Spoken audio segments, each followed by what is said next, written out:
फौजदारी किंवा दिवाणी कायदेशीर कारवाई दंड आणि इतर दावे धंदा चालविताना जर कोणतेही केले गेलं कोणत्याही अधिकाऱ्याकडून तर त्याला धंदा चालवणारे हे जबाबदार असतील। सावली बागच्या बाबतीमध्ये अर्धवट वकील अनिल परब यांच्याकडून हेतुपुरस्सर उलटसुलट बातम्या देऊन सातत्यानं मीडियामध्ये आमची बदनामी करण्याचं कटकारस्थान चालू आहे। तू राजीनामा मागणार कोण? संबंध काय तुझा येतो? सावली बागच्या बाबतीमध्ये अर्धवट वकील अनिल परब यांच्याकडून हेतुपुरस्सर उलटसुलट बातम्या देऊन सातत्यानं मीडियामध्ये आमची बदनामी करण्याचं कटकारस्थान चालू आहे। आता त्यांचं म्हणणं आहे की मला लायसन्स जमा केले तर लायसन्स नको, मला राजीनामा पाहिजे। तू राजीनामा मागणार कोण? संबंध काय तुझा येतो? खोटे आरोप करायचे आणि राजीनामा मागायचे असं असेल तर या मंत्रिमंडळामध्ये एक मंत्री पण शिल्लक राहणार नाही ना। बाप दाखवून साध्य खाना। मी आज पुन्हा एकदा आपल्याला मुद्दाम सांगतोय, ही अग्रीमेंट बघा, ही अग्रीमेंटची कॉपी आहे। त्याच्यामध्ये शरद शेट्टींचं नाव आहे, शरद शेट्टींचं नाव आहे। यामध्ये कॉलम 6 मध्ये असं म्हटलेलं आहे, यापुढे धंदा चालवण्यासाठी कबूल करत आहे की चालवणारा कबूल करत आहे की कोणताही बेकायदेशीर धंदा मी सदर जागेत चालवणार नाही। कलम 6 मध्ये लिहिले आहे। आणि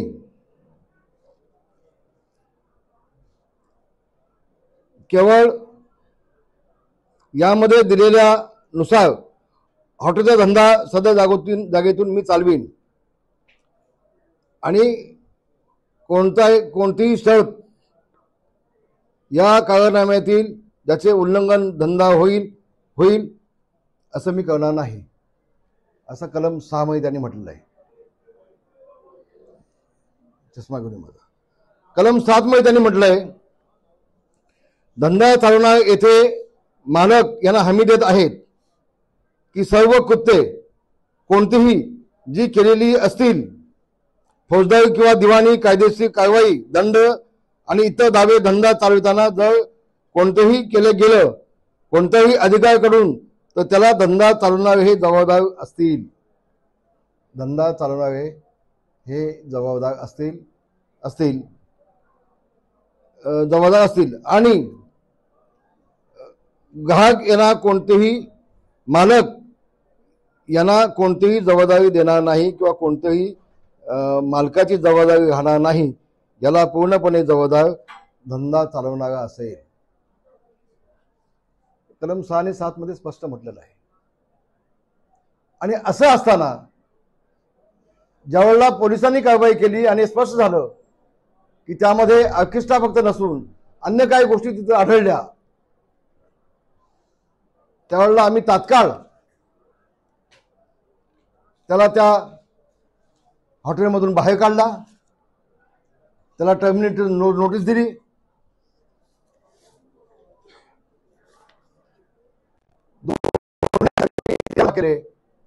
हे 13 लायसन्स जमा केलेले आहेत आणि या महासाहेबांनी विधानसभेत कधी काढलं? 18/7 18 तारखेला यांनी विधिमंडळामध्ये काढलं। त्याच्या आधीच 13 तारखेला हे दोन्ही लायसन्स आम्ही जमा केलेले आहेत। हा बसा भाव खाऊन जातोय जसं काय मी विधिमंडळामध्ये विषय काढला म्हणून लायसन्स यांनी जमा केलेत। नाही, चूक। आम्ही नीतिमत्ता म्हणून ज्यावेळेला आम्हाला आढळलं तात्काळ अग्रीमेंट टर्मिनेट केली, हे दोन्ही लायसन्स पोलिसांकडे जमा केले आणि हॉटेल बंद देखील तात्काळ केलं। 2 महिने आधीच हॉटेल बंद करून टाकलं आणि 1.5 महिन्यानंतर या महाशयाने आणि म्हणून या हॉटेलचा आणि गृहराज्यमंत्री योगेश कदम यांचा दुरान्वयित संबंध नाही. सोशल मीडियाच्या भाऊ गर्दीत विश्वासार्हतेने चकाकणारे नाव म्हणजे लेट्सअप मराठी. सगळ्यांना, सगळ्या नागरिकांना ती स्पीच, ती लेट्सअप वरील मुलाखती म्हणजे विचारांचा खजिना. त्यानंतरच्या निवडणुकीमध्ये मला सोडून गेले. बातम्या केवळ वस्तुस्थिती सांगणाऱ्या, न प्रोपगंडा, फक्त जनतेचा अजेंडा. क्योंकि आने वाला कल जाने वाला है, जाने वाला कल आने वाला है. राजकारण, मनोरंजन असो की क्रीडा क्षेत्र, महाराष्ट्राची स्पंदने संवेदनशीलतेने टिपणारे माध्यम म्हणजे लेट्सअप मराठी. जगासोबत एक पाऊल पुढे राहण्यासाठी लेट्सअपचे ॲप, सोशल मीडिया आणि वेबसाईट सोबत कनेक्टेड रहा.